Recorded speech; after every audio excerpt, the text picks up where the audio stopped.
Pat Mannix from Paris Financial. I'm going to go through with you as a small business person exactly what the governments can support.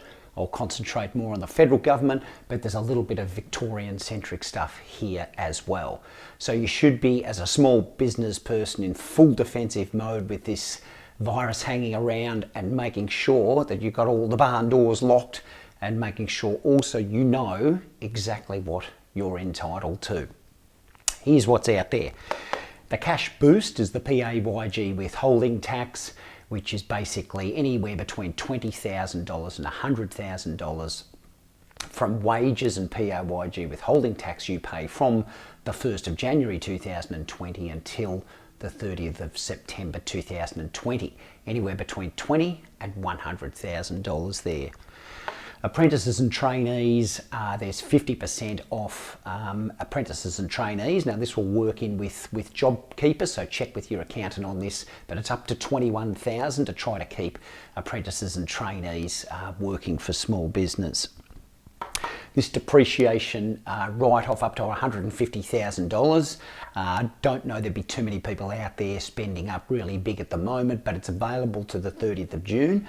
So in your business, if you look like you're going to get a bit of a run on when we all start coming out of our houses and you need to spend a bit of money on your business, this is a good cash boost in that anything spent on an asset up to $150,000 can be written off in the 2020 year. So previously that was $30,000 and they've upped it to $150,000.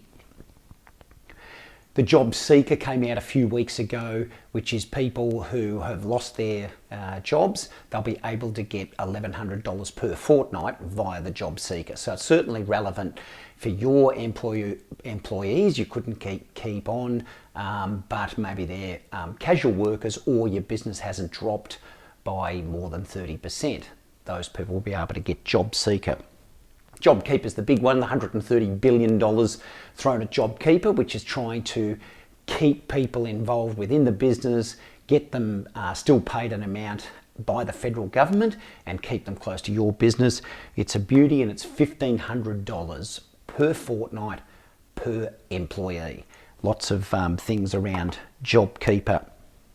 For small business people, you can defer paying your tax. Okay, that's PAYG withholding tax, income tax. You can defer it, but you've got to get on the line to the tax office. You can defer it out to July, and I think they're starting to defer stuff out to September as well. There's a bit of a precedence back with the GFC with income tax as well, in that in the GFC and straight after it, they gave small business people 12 months to pay their tax. So it's a bit worse this time with the coronavirus, but you can defer your tax, and I'd be advising small business people to do that.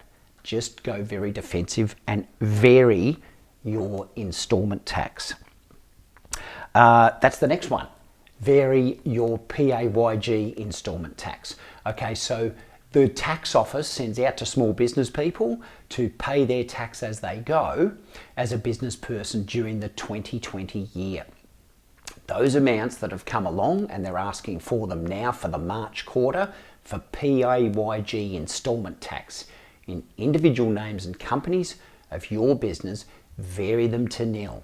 And you can do that as part of small business people's defensive part during COVID-19.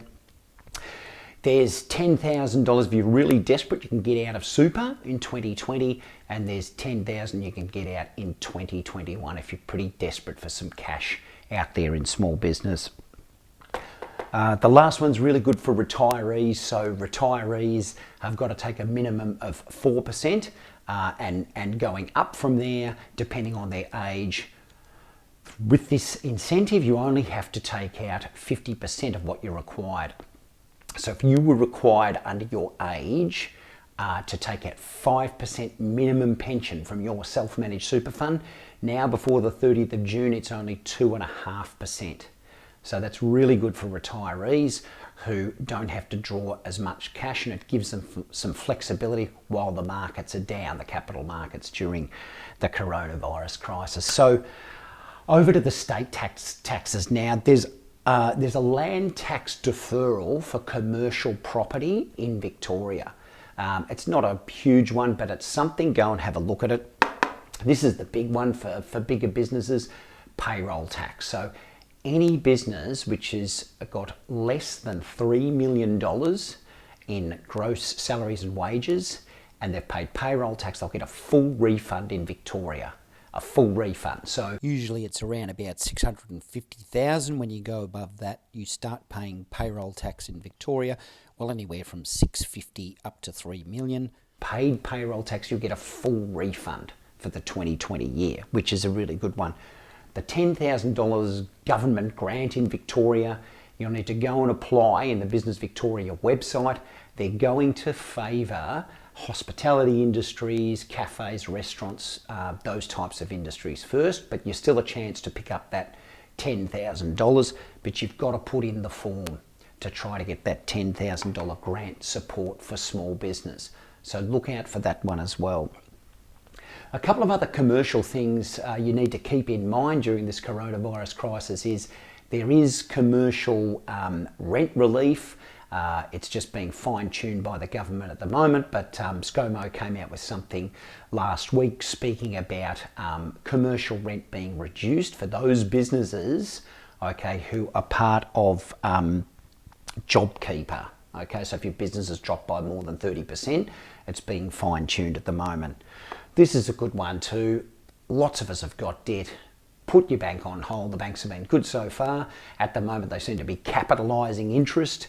With a bit of luck, they don't do that in the next few weeks ahead, as more and more people just put their loans on hold and just go defensive, find out where you are, and then move forward. These are all the incentives at the moment, folks. There's got to be something in there for you. Check with your tax accountant first, and then go and talk to your bookkeeper or yourself. Go and apply for them. There's plenty there. Make sure you get everything you need for your business to get you through to the other side. See you soon.